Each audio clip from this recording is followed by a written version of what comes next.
ఎంతమందికి నిన్న నాకు సార్ బయాస్ డెసిషన్ తీసుకున్నారు అని చెప్పి మీలో ఎంతమంది కనిపించిందో కామెంట్ చేసేయండి. సో నాకు కూడా అలానే అనిపించింది. నిన్న ఏదైతే ఎల్లో డైమండ్ పవర్ ఏదైతే ఉందో, సో అక్కడ తనుజకి పవర్ వచ్చింది. ఓకే, అక్కడంతా బాగానే ఉంది.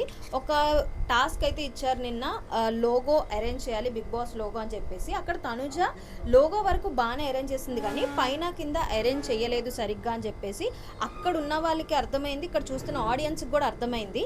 బట్ మాధురి తనకి ఫేవర్గా డెసిషన్ తీసుకోవడంలో తప్పలేదు, ఎందుకంటే వాళ్ళిద్దరు క్లోజ్ కాబట్టి. బట్ ఆ రకంగా స్టాండ్ తీసుకొని డెమోన్ చెప్పినప్పుడు Nag sir sanchalak decision is a final decision అన్న నాగ్ సార్ నిన్న బిఫోర్లో ఏదైతే ఇమాన్యుయల్ అన్న రాము ఏదైతే డెసిషన్ తీసుకున్నారో అప్పుడు తిట్టారు, మీరు సరిగ్గా డెసిషన్ తీసుకోలేదు అని చెప్పేసి.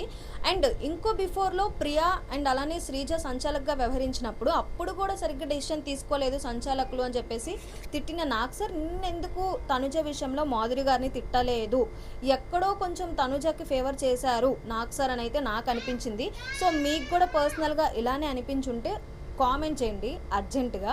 సో ఈరోజు నామినేషన్స్ చాలా డిఫరెంట్గా జరగబోతున్నాయి, ఎందుకంటే ప్రతి ఒక్క హౌస్మేట్ మీద కొన్ని పాయింట్స్ ఉన్నాయి నామినేట్ చేయాలి అని చెప్పేసి. అంతెందుకు ఎగ్జాంపుల్గా దివ్యకి సంజన గారి మీద చాలా పాయింట్స్ ఉన్నాయి. సో నామినేట్ చేద్దాము అనుకున్న టైంలో బిగ్ బాస్ గేమ్ ప్లానింగ్ ఎలా ఉంటుందో తెలియదు కాబట్టి సో ఇలా టర్న్ చేస్తారనమాట.